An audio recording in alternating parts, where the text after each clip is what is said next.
Historiquement, ce qui a expliqué la hausse de Bitcoin, ce sont des vagues, les fameuses, vagues d'adoption.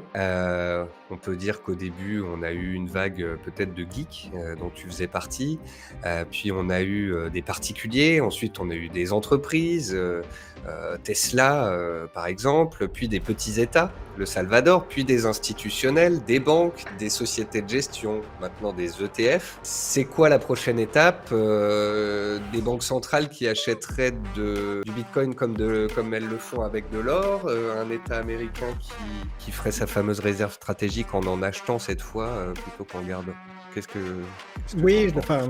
je pense que la prochaine étape, d'adoption, c'est vraiment les États. Je pensais que, dans mes prédictions, dans mes analyses que je pouvais faire il y a pas mal d'années, je pensais que ce serait les États, en fait, qui feraient vraiment cette adoption au moment où on parle. Aujourd'hui, elle est un petit peu présente, mais elle est loin d'être vraiment, importante. Ce qui a généré là, actuellement, en fait, ce qui est pour moi en matière d'adoption la vraie différence, c'est les Bitcoin Treasury Company qui jouent un rôle, je pense, fondamental dans l'appréciation du prix du Bitcoin et dans son usage futur, parce qu'elles vont jouer un rôle économique majeur dans les années qui viennent. Mais la suite, ce sera clairement là, les États qui feront des réserves stratégiques